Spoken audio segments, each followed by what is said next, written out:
Ecobici y HSBC, la red con más de 22 millones de viajes en 2024 y muy pronto más cerca de ti, presenta Expansión Daily, lo que hay que saber. El presupuesto para becas crece, pero baja el de educación superior. Panistas destacados se dividen sobre el fin de las alianzas con otros partidos y Estados Unidos revoca 13 rutas aéreas de México y congela la expansión en el AICM y el AIFA. Es miércoles 29 de octubre, yo soy Puri Lucena y esto es Expansión Daily. Esto es Expansión Daily, lo que hay que saber. Lo importante del día con los editores de Expansión.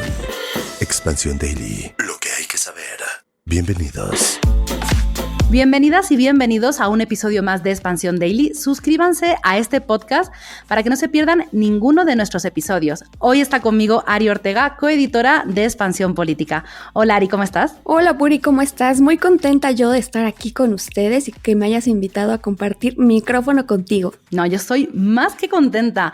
No saben ustedes, pero Ari es una de las personas favoritas de Expansión. Pero antes de empezar con la información, a ver, quizá algunas de las personas que nos escuchan no lo sepan todavía porque se han perdido precisamente algunos de los episodios en los que hemos hablado de ello, pero creamos un espacio para compartir adaptaciones de libros que se convirtieron en series o películas que nos dejaron en los comentarios ustedes, los podescuchas del Daily, y se llama ¿La viste o la leíste? Nuestra última actualización sobre este proyecto que nos emociona mucho es que acabamos de publicar sus recomendaciones de novela negra y de misterio.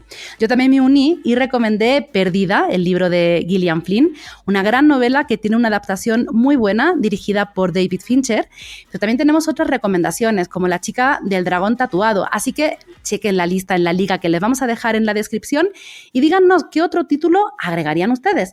Ari, ¿tú cuál nos vas a dejar? ¿Cuál va a ser tu aportación a esta lista? Uy, mi aportación a esta lista va a ser un poco distinta de lo del misterio y la novela negra, porque la verdad... Rompiendo las reglas. Un poquito, nada más, pero se lo permite la persona favorita de Expansión. Ah, no es cierto. No, he dicho una de las personas favoritas, Tampoco me emociono. Bueno, se le permite a esta una de las personas favoritas de Expansión, y es que voy a decir algo muy básico, que es El Señor de los Anillos, que es más fantasía, pero pues salen orcos, entonces a lo mejor entra en terror un poco. Y es una de mis favoritas, pero pues también lo que les vamos a recomendar ahora pues va a ser una nota de Dulce Soto sobre cómo el presupuesto para becas aumenta, pero disminuye en educación superior.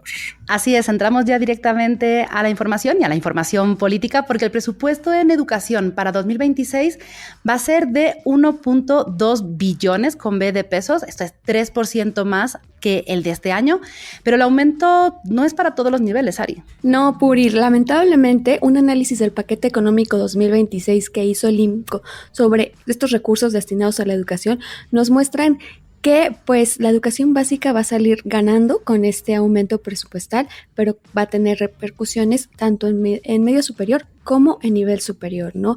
Estamos hablando, por ejemplo, que el nivel básico saldrá ganando 766,000 millones de pesos, que es 7% mayor a lo de 2025 y la mayor inversión desde 2015. Esto significa que va a tener más del 60% del total del presupuesto educativo del próximo año. Como decías, a ver, aquí hay alguien que ha salido ganando la educación básica.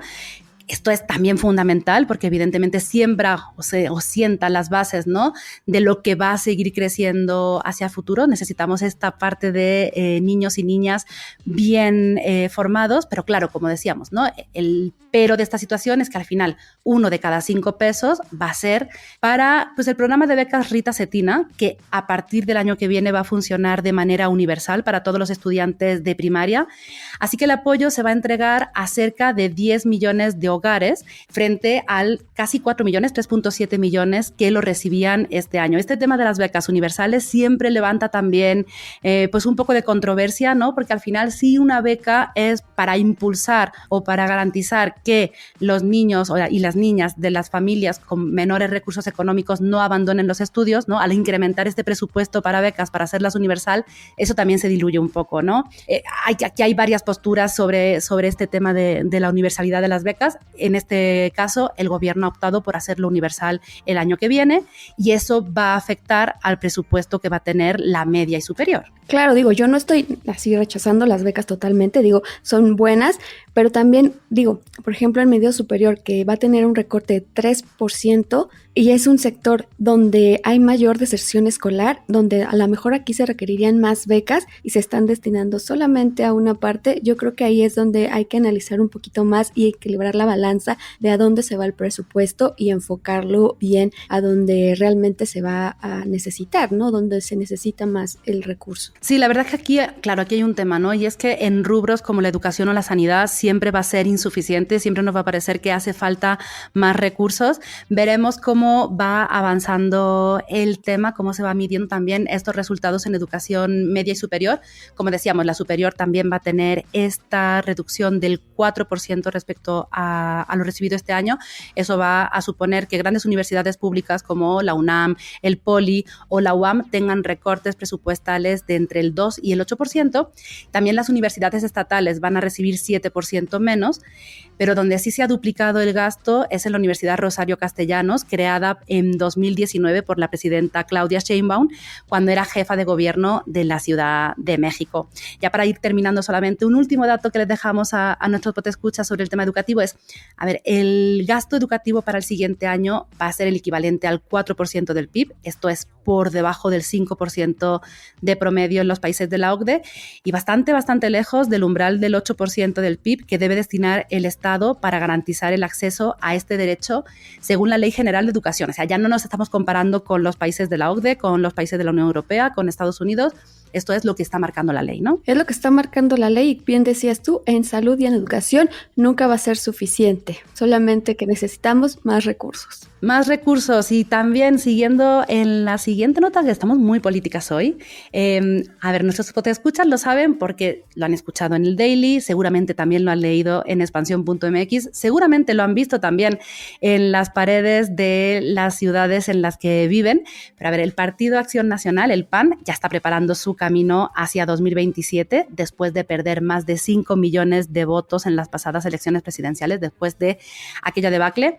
Así que Jorge Romero, el dirigente nacional, ya anunció el relanzamiento del partido, eso ya lo hemos hablado aquí, como decíamos, y ha puesto punto y final a las alianzas electorales. Y esto también es, como un poco hablábamos lo de las becas, esto también es un planteamiento controvertido que ha levantado pues opiniones encontradas, ¿no? Entre panistas destacados. No, los panistas destacados, y yo creo que cualquiera siempre habla conforme le va en la historia y en la vida, ¿no? O sea, aquí en el PAN no podemos negar que ellos han tenido una historia también ya con las alianzas. En 2000 llegaron a la presidencia con Vicente Fox con una alianza entre el PAN y el Partido Verde Ecologista, ¿no? Entonces, hablar de que definitivamente no les han funcionado las alianzas también es como una cosa irreal, pero yo creo que lo que importa es lo que están opinando ahorita respecto a lo que viene en el futuro y hacer un análisis de cómo les han funcionado las alianzas. Ya hemos comentado un poco que, por ejemplo, en el 2024, que es donde tuvieron su peor resultado y perdieron 5 millones de votos, fue con una alianza con el PRD y con el PRI, que pues les ha costado un poco de, digamos, imagen, ha tenido un costo político y también un costo en su esencia dentro de los mismos panistas. A ver, resumiendo, como decías, Ari, no es la primera vez, 2024 no fue la primera alianza que tuvo el PAN con otros partidos políticos, evidentemente fue la que peor le fue. Muchas opiniones apuntan a con quién se alió en este 2024, porque, como decíamos, en el 2000, pues la alianza con el Verde Ecologista llevó a la presidencia a Vicente Fox. Luego hubo una pausa, después de Vicente Fox hubo una pausa en 2006, el PAN optó por ir solo a la elección y retuvo la presidencia con Felipe Calderón. Esta misma estrategia no le salió bien en 2012 con Josefina Vázquez Mota, ahí perdieron la contienda, ¿no? O sea, como que ha tenido decisiones en las que ha ido solo y le ha ido bien, otras decisiones en las que ha ido acompañado y le ha ido mal, y eso ha llevado a que los panistas den ahí como sus puntos de vista. A ver, ¿cuáles serían como los puntos más destacados? Yo creo que una de las opiniones más importantes va a ser la de Marco Cortés, porque es el presidente antes de Jorge Romero y es quien llevó en 2024 al partido, ¿no? Y decidió hacer esta alianza con el PRI y con el PRD. En este caso... Y entonces creo que ya sé qué va a opinar. Exactamente. En este caso, él defiende estas alianzas, sobre todo con el PRI, porque pues lo que dice es que realmente el PAN creció, ganaron 45% en la Cámara de Diputados en las intermedias de 2021, pero ahí el matiz que él hace es que las alianzas tienen que ser estratégicas y tienen que ser dependiendo de la coyuntura y también de los estados. Él habla, por ejemplo, que en Nuevo León en 2027 es viable una alianza todavía con el PRI para la gobernatura, ¿no? Pero pues es complicado también hablarlo en otros escenarios como lo es a nivel presidencial, donde ha tenido costos políticos muy importantes y que ellos han sufrido esta unión. Uh-huh. Otra opinión también que le dieron a nuestra compañera Yaret de la Rosa es la de Cecilia Romero Castillo, quien fue presidenta del partido en 2014. A ver, lo que ella plantea es que las alianzas son un asunto coyuntural y, como tú decías, estratégico, pero que al final sí que han demeritado la imagen del PAN y han desdibujado a sus personajes. Así que pues, lo que tiene que hacer Acción Nacional a partir de ahora es apostar por sí mismo. Esto lo comentábamos, ¿no? Cuando te alías con cierto tipo de partidos o de personajes o de personas, ¿no? Políticos, pues al final también vas perdiendo un poco la esencia o la diferencia, la identidad que te lleva, ¿no? A encantar o a convencer a una parte del electorado. Y luego también está la opinión de Luis Felipe Bravo Mena, que lo que comenta es que durante su gestión como presidente del PAN, que esto fue entre el 99 y 2005, impulsó las alianzas, claro, como decíamos, no tuvieron un buen resultado, fue la época en la que el PAN llegó a la presidencia por primera vez, pero que al final se han ido distorsionando con el tiempo, ¿no? Y explica que el error del PAN ha sido conformar estas uniones políticas sin antes hacer una labor de promoción y acercamiento con los ciudadanos, aunque señala que al final son tácticas para casos concretos, ¿no? Al final creo que todos oscilan, en mayor o menor medida, ¿no? Hacia, bueno, al final esto es una estrategia, no hay que rechazarlas de plano, pero sí es verdad que hay que poner en valor al PAN, ¿no? No, claro, eso es un poco lo que decía Bravo Mena, ¿no? O sea, realmente hay que buscar cuándo sí se puede hacer una alianza, sobre todo en los casos concretos, pero sin olvidar la esencia del panismo o que el PAN no olvide sus funciones, no olvide ir a territorio, no olvide ir a buscar a los ciudadanos, hacer promoción y poder así tener ya una táctica mejor trabajada. Bueno, pues veremos qué pasa en 2027, que está cada vez más cerca. Y mientras vamos con una noticia que recibíamos anoche. Es una noticia que estamos todavía terminando de ver cuáles van a ser como las repercusiones, pero anoche Estados Unidos anunció la revocación de 13 rutas aéreas de México. Y esto al final tiene una repercusión que es que congela la expansión en el AICM y el AIFA. A ver, ¿qué es lo que ha pasado? ¿Qué es la información que tenemos hasta este momento, ¿no? El Departamento de Transporte de Estados Unidos revocó, como decíamos anoche, 13 rutas actuales o planeadas de aerolíneas mexicanas hacia su territorio. Suspendió provisionalmente todos los vuelos combinados de pasajeros y carga desde el Aeropuerto Internacional Felipe Ángeles. Y congela también el crecimiento de los servicios combinados de pasajeros y carga entre México y Estados Unidos desde el Aeropuerto Internacional de la Ciudad de México. A ver, esto un poco en términos más sencillos. ¿Qué es lo que significa? En términos prácticos, Puri, pues la orden implica la cancelación tentativa inmediata de todos los vuelos de pasajeros y carga de aerolíneas mexicanas, que pues las principales que viajan hacia Estados Unidos son Aeroméxico, Volaris y Viva Aerobús, desde la AIFA, este aeropuerto que pues apenas estaba tratando de levantar su vuelo y entre que se acomoda o no se acomoda, y pues ahorita va a tener que tener los efectos otra vez de esta decisión de Estados Unidos, que parece que un día estamos en su mira y otro también. Sí, la verdad es que lo hemos dicho varias veces, ¿no? No sabemos cómo va a despertar el gobierno de Estados Unidos y en qué se va a enfocar para ver cómo va moviendo los hilos aquí en México, ¿no? A ver, estas 13 rutas revocadas al final sí que es verdad que representan una fracción menor del tráfico aéreo bilateral, pero como decías, lo que manda es una señal de advertencia sobre este deterioro en la cooperación regulatoria entre ambas naciones. Y si el conflicto no se resuelve pronto, pues al final lo que va a ocurrir es que las tarifas y la disponibilidad de vuelos además, llegando ya la temporada alta, que la tenemos a la vuelta de la esquina, podrían verse afectadas y esto va a generar incertidumbre entre los inversionistas interesados en el desarrollo de la IFA como hub internacional incluso. Y por supuesto, ¿no? Tenemos que hablar también de cómo puede afectar esto a los pasajeros. Ahora mismo, si tienen algún vuelo programado, lo más fácil o lo más recomendable es que se acerquen con la aerolínea para ver si al final esta decisión les afecta. Bueno, y si tienen vuelos o planes próximos, pues que hay que esperar un poquito más la decisión y ver que si el gobierno de México también logra frenar estas decisiones, como ya lo ha hecho un poco con los aranceles. ¿Y todo esto de dónde viene? Bueno, lo que ha comentado Sean Duffy, el secretario de Transporte de Estados Unidos, es que México ha cancelado y ha congelado ilegalmente vuelos de transportistas estadounidenses durante 3 años sin consecuencias, dice él, y que la medida anunciada pues, responde a las restricciones que según pues la Casa Blanca ha impuesto el gobierno mexicano a las aerolíneas estadounidenses. Esto nos referimos a la cancelación que promulgó Andrés Manuel López Obrador intentando obligar a las aerolíneas de carga a mudar sus operaciones del Aeropuerto Internacional de la Ciudad de México a la IFA y que afectó a varias cargueras como FedEx, porque al final fue por decreto, ¿no? La justificación era que, como sabemos, ¿no? que el AICM estaba saturado y pues sí era así, pero bueno, también el AIFA no despegaba y necesitaba, ¿no? que llegaran aviones ahí. Y mientras tanto avanzamos en la información también porque, a ver, cambiamos de modo de transporte, dejamos el avión, nos enfocamos en los autos porque hemos venido hablando durante los últimos años mucho sobre esta carrera de los coches eléctricos que está habiendo en el país, pero realmente quien está acelerando en el mercado son los híbridos. Según los datos de la Asociación Mexicana de la Industria Automotriz, la venta de vehículos electrificados sumó 124,000 unidades y esto supone un aumento de 67% frente a 2023, pero la verdadera historia del cambio tecnológico en el país realmente está ocurriendo con los autos híbridos.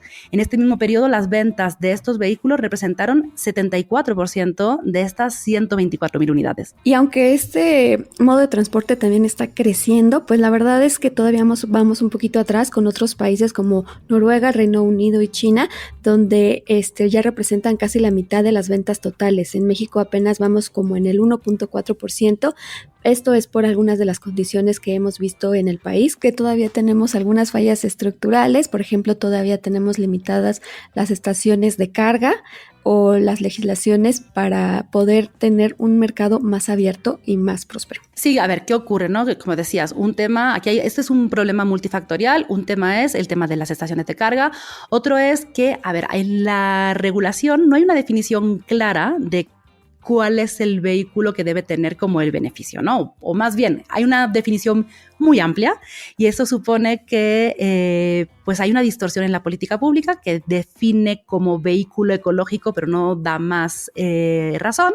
Y eso supone que modelos con sistemas eléctricos mínimos, como de apenas 48 volts, pueden tener los mismos beneficios que los de un auto híbrido enchufable, ¿no?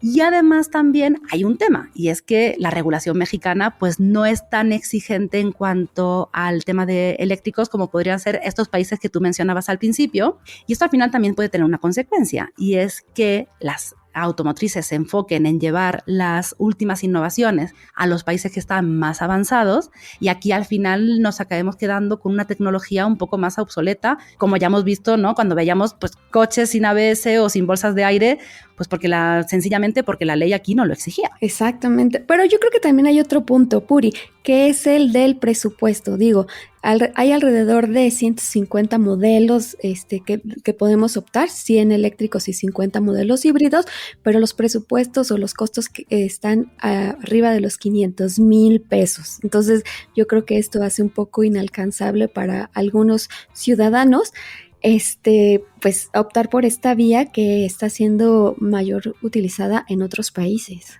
Sí, y a esto se une además que los modelos eléctricos más económicos, que al final son 4, son de manufactura china, así que si se aprueba el arancel del 50% que el gobierno mexicano está buscando imponer a los autos importados de países sin tratado de libre comercio con México, bueno, pues al final va a subir el precio y se va a afectar directamente a la adopción de esta tecnología. Así que, como decíamos, un problema multifactorial que puede estar afectando pues la elección de el auto que podamos comprar en los próximos meses o el próximo año. Pero bueno, vayamos un poquito para terminar el día con mejores noticias. Aunque a veces parezca, no todo está perdido. Porque no todo está perdido y México se está convirtiendo en un laboratorio tecnológico detrás de la medicina de la farmacéutica AstraZeneca. Nuestro país se ha vuelto un punto de inflexión estratégico para la farmacéutica, ya que desde el Global Technology Center de Guadalajara, la compañía no solo supervisa la integración de la inteligencia artificial avanzada y el aprendizaje profundo, sino que también crea soluciones propias para aportar al descubrimiento de nuevos fármacos. Y pues Puri, nuestro compañero Fernando Guarneros, entrevistó al director del centro en Guadalajara, Gabriel Treviño, quien nos explica cómo el uso de la inteligencia artificial ha sido fundamental para acelerar los procesos de investigación y desarrollo en AstraZeneca y pues identificar y modelar las moléculas dentro de una computadora que ha mejorado muchísimo la velocidad en la que se está haciendo este trabajo, ¿no? O sea, si antes se hacían en 3 semanas 100 hipótesis, ahora pueden hacerse 10,000 por hora. Entonces eso acelera demasiado el trabajo que estás haciendo en salud. Sí, y a ver, ¿esto por qué es importante? Evidentemente porque hablábamos al principio, ¿no? Temas de educación y sanidad siempre vamos a querer tener estas buenas noticias, pero a ver, si recordamos, el Plan México del gobierno tiene mucho foco precisamente en el desarrollo farmacéutico, así que toda esta parte de inversiones, que por cierto, la empresa va a invertir 600 millones de pesos para expandir este centro global de tecnología en el que además trabajan 1,100 especialistas en inteligencia artificial, analítica de datos y automatización de procesos. Entonces, toda esta estrategia o inversión que se hace en este segmento va a abonar precisamente al crecimiento del país y a esta estrategia medular que tiene el gobierno.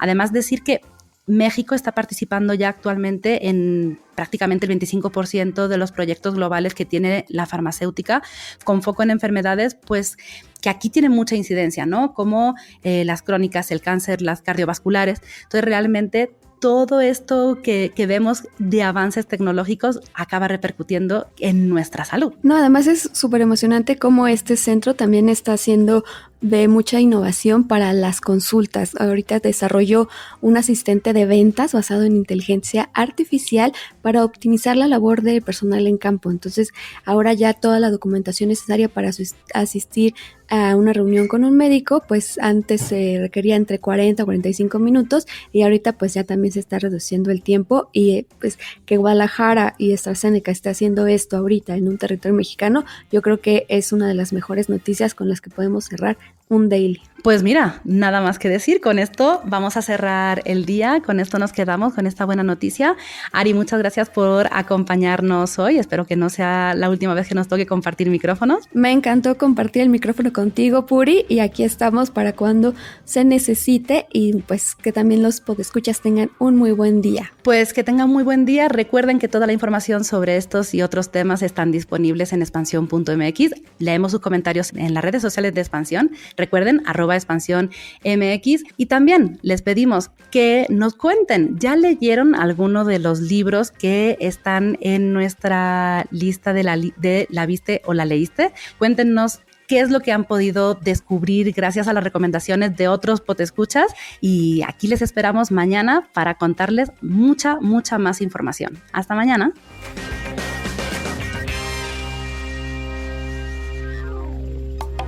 Expansión Daily. Escucha un nuevo episodio lunes a viernes a partir de las 6 de la mañana. Expansión Daily es un podcast de Expansión. Este episodio llega a ti gracias a rss.com, el podcasting hecho simple. Ecobici y HSBC, la red con más de 22 millones de viajes en 2024 y muy pronto más cerca de ti, presentó